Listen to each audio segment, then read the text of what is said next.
Welcome to Enjoy English. I'm Alice. I'm Betty. And today in our science unit, we have Why Do We See Faces Everywhere? Let your imagination run wild and enjoy the magic of, let me remember it, it's pareidolia, right? Right, pareidolia. I looked it up and I forgot it because the word is just so long and so unusual, but it's what our unit today is about. Right, and it's fun because today it's going to be an all-English unit, so I know it's going to be a little bit difficult, but I'm sure it's going to be a lot of fun, and I am pretty sure if you stay until the very end, you'll realize that you probably know more than you expect, that you will, right? So let's get into it, right? Okay, and probably let's take a look at the phrase here. Alice, can you explain? Run wild? I would say that run wild usually means that you let it run free, right? You let your imagination go everywhere. You let it explore all corners of the earth, right? Like, let your imagination run free, I think is another synonym. Right, run free, run wild. So, yeah, let's get into it after the break.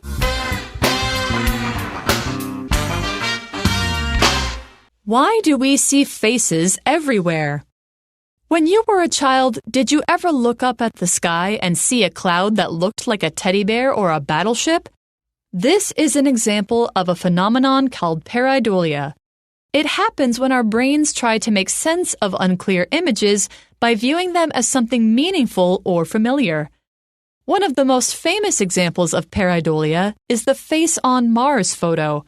In 1976, a picture of the surface of the planet Mars was taken. It showed a pile of rocks that looked like a human head. This led many people to believe that there might be life on the planet. Other cases of pareidolia include seeing houses or cars with faces, or even spotting Jesus on a piece of toast. According to scientists, humans are born with the ability to recognize faces, so seeing them in objects is completely natural. Pareidolia is not limited to seeing faces. We can also see familiar objects or animals everywhere, such as the rabbit on the moon in Chinese culture. This shows that our brain has the ability to find connections and create meaning out of random patterns.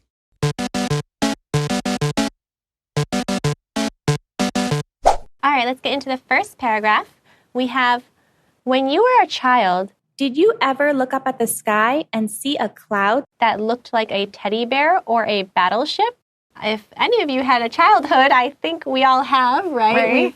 We've seen clouds that look like something other than a cloud, right? We see, oh, that looks like a dragon, or that looks like a banana, or whatever. It just looks like something that's not just a cloud. Right, so it's probably a very universal experience. Like every universal means very common experience. When we, kids, they see clouds, they just very naturally feel that, oh, there's a face, oh, there's a rabbit, something like that. So it's fun. I like that you said it's a universal experience because, yeah, it's not just for people from one country, it's for everybody. But do you feel that when you grow older, perhaps you don't see it as often?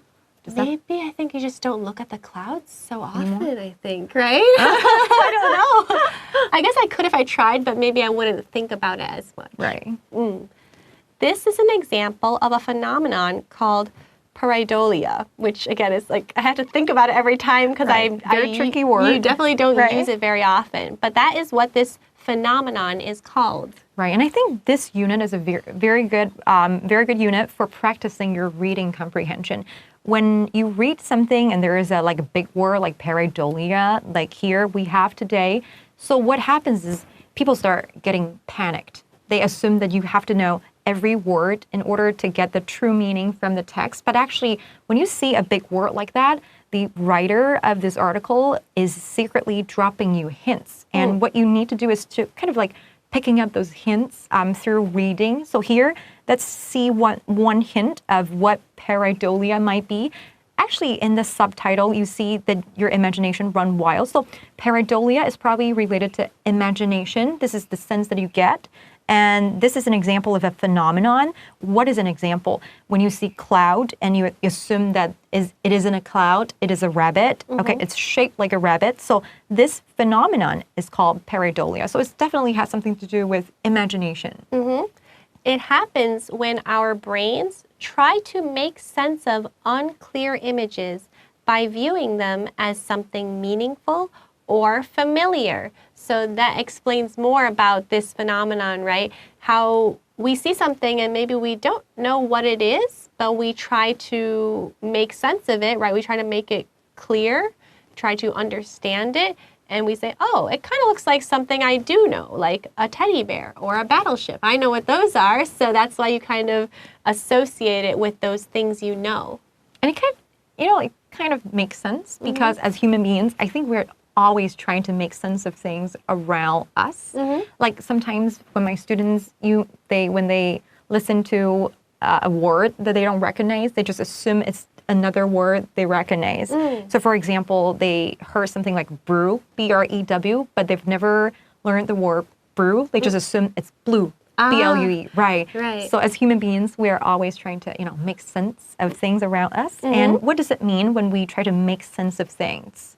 When we try to make sense of things, usually means that we're trying to understand it or like clarify. That's another good word I think people like to use. It's like you want to take something that you don't really know or understand and understand it, right? Or you at least try to understand it. And people make sense of things and things make sense. So if something makes sense, that means it is understandable, it is clear, it's easy to understand, so it doesn't make sense. Okay, I don't get it. What does that mean? Okay. It's like I don't know. It doesn't make sense.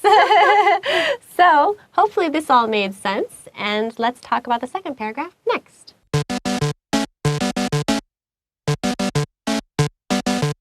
All right, so paragraph 2, we have one of the most famous examples of pareidolia is the face on Mars photo. So again, we talked about pareidolia, right? Trying to make sense of things that you don't know and trying to think, all right, it's something familiar, something that I do know, that I'm used to or like knowledgeable about. And they have a very famous example is this photo called Face on Mars. Have you seen that photo? I actually have not. So that is something that for me maybe wouldn't be so familiar, but maybe for a lot of people it would be. It's super creepy, and you actually see a face on Mars, and just very clear one.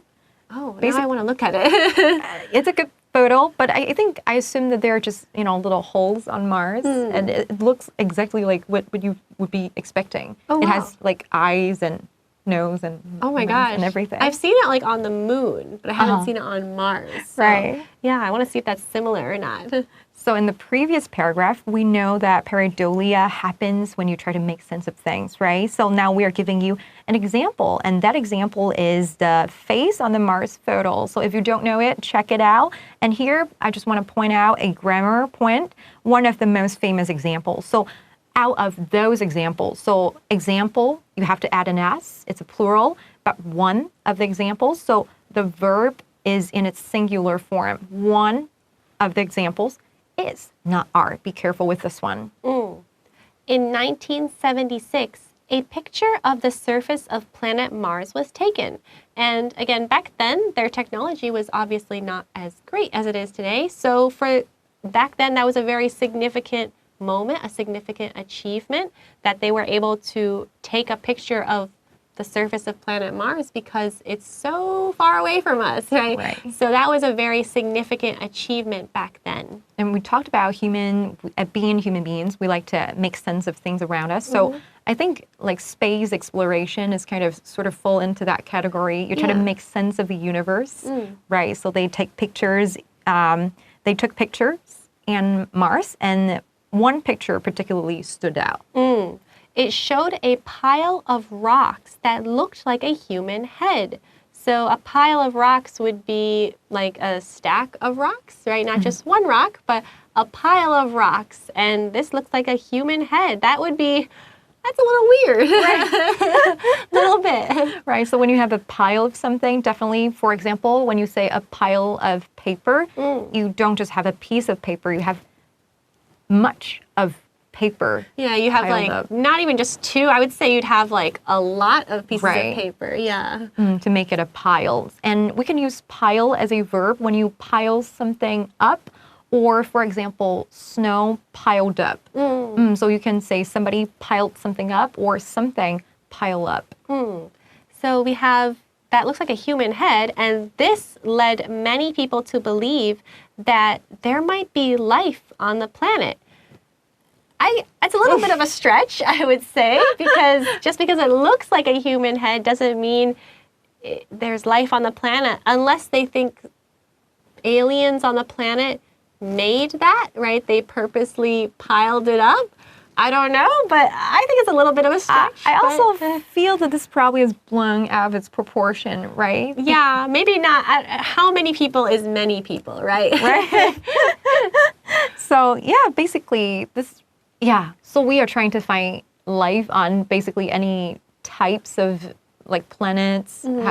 For example, I don't know, moon and some other. Yeah, I think we always like imagine there are aliens or some other life forms on other planets, but I think again, this one thing leading people to believe it is a little strange to me, but I don't know. Maybe back then, maybe since we didn't know as much about outer space, that seems very possible, I guess. Right. And the word lead here, we're using as past form, led. Sometimes we say lead to. If you put them together, the to would be a preposition. So lead to a solution, lead to a bad outcome. But when you separate the phrase, led many people to, basically it just causes many people to. But here, this to, it is an infinitive. So you need to add a verb in its root form at the back. So here we have believe. Be careful with this one. Lead to, now. Lead somebody to, verb. Other cases of pareidolia include seeing houses or cars with faces or even spotting Jesus on a piece of toast. So if you spot something, it's kind of the same thing as like you see something, like, or I spotted a dog with a pink collar the other day or something, right?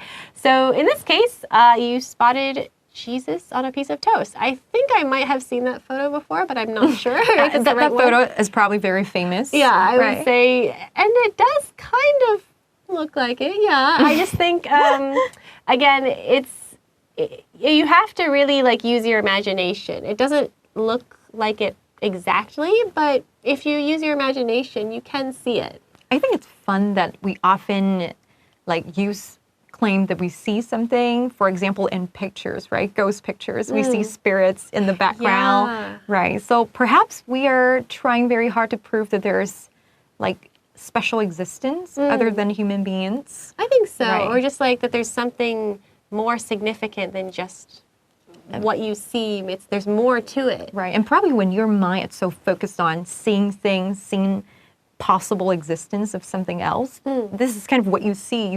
Your mind invents everything. That's so true. But probably it might be true that there is like life in other planets, or there are ghosts. We don't know. Yeah, we don't know. Maybe the ghosts made Jesus on the toast.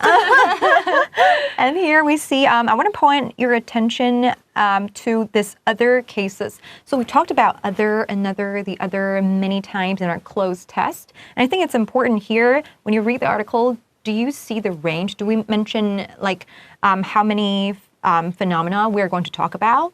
If no, then we don't really mention the range of it. So here we don't say the other cases. If the range of something is not specified, we use other cases. Okay, but if cases, it is a singular, you use another case. Okay. Next we have, according to scientists, humans are born with the ability to recognize faces, so seeing them in objects is completely natural. And actually, I think I have heard that they have tried to do some studies on babies, which is difficult because babies cannot really talk and tell us what they're thinking. But I think according to the studies they did, they have shown that babies can recognize faces from a very, very young age. So that makes sense that if we can recognize faces from such an early age, maybe we see them in other places that are not just faces, because maybe that's one of the few things that babies can recognize so early. All right. So yeah, it's pretty interesting, right? This this phenomenon. I think it's like quite fun and interesting to know, so scientific. I actually didn't know the term until I was prepping for this unit. Yeah. Right. And here we see this word recognize, super important. So recognize is to know something because you have experience of it, because you've seen something before. For example, there is a person coming towards you and you said to your friend next to you, say, oh, I recognize that person. Yeah, probably someone from high school, right? I recognize that voice. So recognize, you know something because you have experience of it.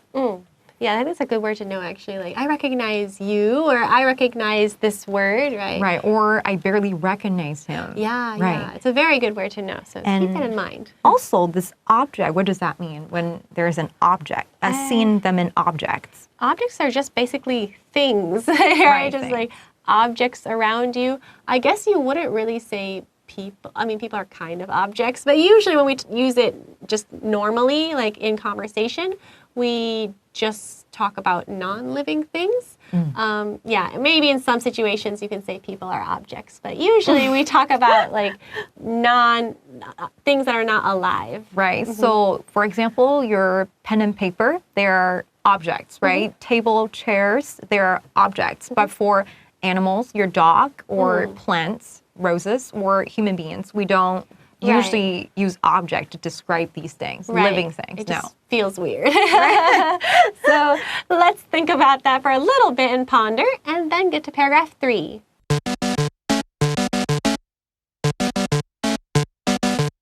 All right, our final paragraph starts off with, pareidolia is not limited to seeing faces.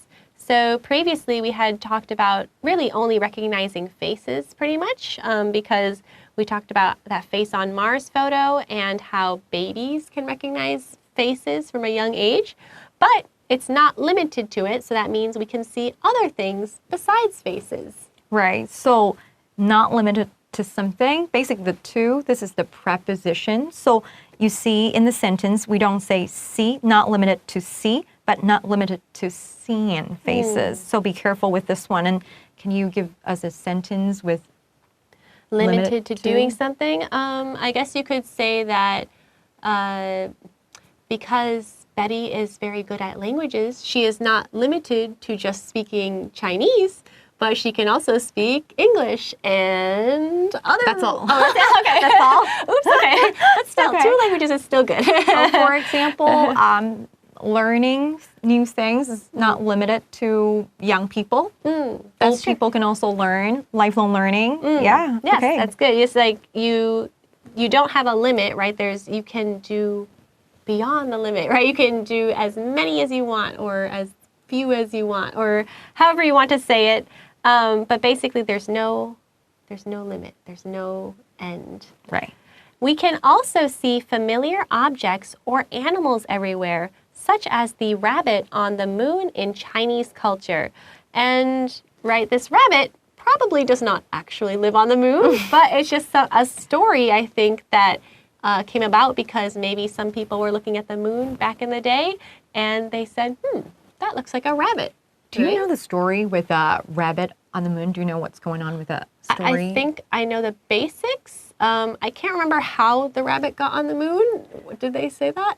The rabbit is probably there, living there. Oh, okay. I'm not sure. I'm not sure if it's, you know, the lady that like flew all the way to the moon. I don't know if it's the pet she carried with her or... is that right? Okay. Yeah, I just know there's a story associated with the rabbit on the moon and a woman.